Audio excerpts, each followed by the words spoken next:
Mr. Prime Minister, you talked just a moment ago about your commitment to NATO. President Trump would like to see all NATO members contribute 2% of their GDP to NATO. Your contribution is slightly less than 1%. Will you commit to committing 2% of your GDP to the alliance going forward? Thank you. Well, first of all, I love the question you asked the Prime Minister. I look forward to his answer, because I'm going to be asking him that same question very soon.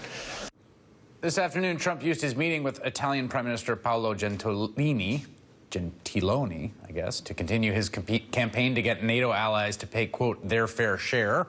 A theme he's sure to revisit next month when he travels to the NATO summit in Brussels. Joining me now, Jess McIntosh, executive editor at Share Blue and former senior advisor with Hillary Clinton's campaign, and Nayyera Haq, who's former State Department spokesperson and former White House senior director. Nayyera, let me start with you, since you had the position, the very fraught position, I have to say, of being a State Department spokesperson. You can't screw that up.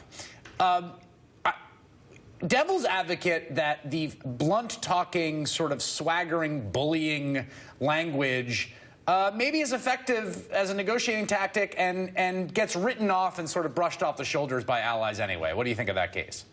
Well, there's certainly people who take that approach, and they tend to be the Putins and the Erdogans of the world, and not necessarily the types of leaders that we would like to see representing the United States when, standing up for things like human rights, religious freedom, and freedom of the press.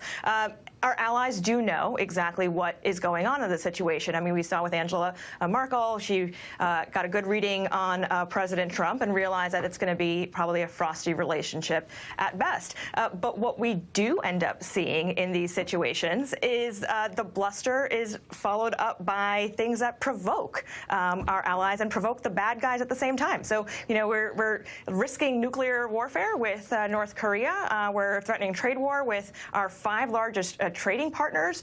How is this actually, at the end of the day, going to benefit the U.S. public? That's the part that we end up missing as we look at the theatrics on the international stage. Yeah, and yet I can't help but feel that, like, all of this, in terms of, it's one of these dangerous things, because I do think there is an audience for this in domestic political consumption to say, like, I'm being tough with, first he was going to, we're going to tax the avocados from Mexico.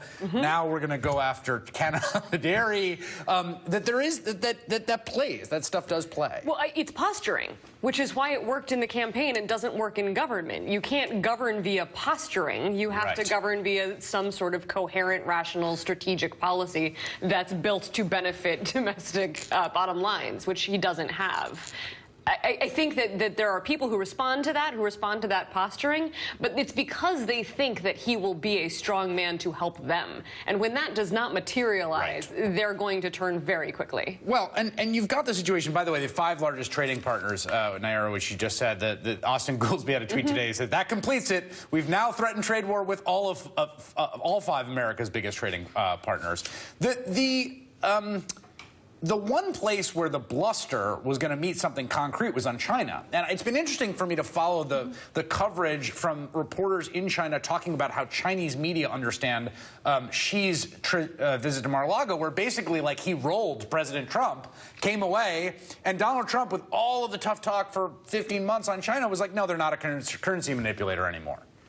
Right. There's a subtlety to diplomacy that, unfortunately, is lacking in our current moment, not least because we actually don't have many diplomats in place in our key posts around the world and even here in Washington, D.C. But that subtlety is not well matched by somebody who is a blunt talker and doesn't necessarily look at the details and depth of information. And so you have somebody like Xi who's like, yeah, let me share with you and explain to you exactly why North Korea is a problem, and now is suddenly in the role of educating the President of the United States, which is awkward, at least, and certainly going to be a challenge going forward. Trade is just the latest example of something that is very, very complicated. You have experts there for a reason. These agreements take multiple years to negotiate, and to go in with saying, okay, we're just going to walk away if we don't like this one aspect of agriculture, which is just one smart part of the deal. What's the best alternative to the negotiating position? I mean, that is a fundamental principle of negotiation. You have to know what the alternative is. Unfortunately, our alternative is always, it seems to be in this administration, we're just going to get rid of everything, build walls, and we don't have any actual policy to follow up. Well, the NAFTA, I want to play him what he had said back in January about reworking NAFTA, because again, 100 days, this sort of benchmark, which doesn't matter in any larger sense, but does the president take a listen? We're also meeting with the Prime Minister of Canada, and we will be meeting with the President of Mexico, who I know, and we're going to start some negotiations having to do with NAFTA. Anybody ever hear of NAFTA? I ran a campaign somewhat based on NAFTA. It's really interesting to me they have not taken any action on NAFTA. Something they could do without Congress, right? They could say, we're announcing a new negotiating team. Right. Well, hopefully when he sits down with Justin Trudeau, Trudeau can explain to him how NAFTA works and what's happening with agriculture policy, and maybe he'll understand, having sat down with another world leader to get it. I think we are seeing the confluence of two really sad things in a president. One is that he is ignorant of domestic and foreign policy, and two is that he lacks any intellectual curiosity, which is why you wind up with these awkward moments, like explaining how the Chinese president had educated him on North Korea and how difficult that was.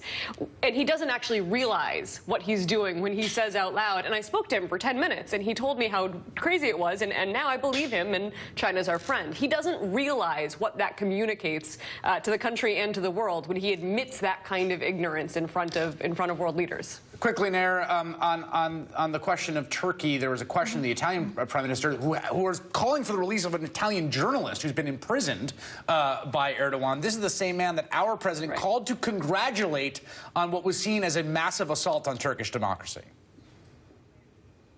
Yeah, and this is part of the problem, is you have essentially democracies that we relied on in the Middle East, key partners on counterterrorism, that are now moving closer towards authoritarianism in some really scary ways, with the underpinnings we see even in our own country right now, with the attacks on freedom of the press from the White House podium, with the lack of transparency about who's going into the White House. You now can't even walk on the sidewalk outside of the White House anymore.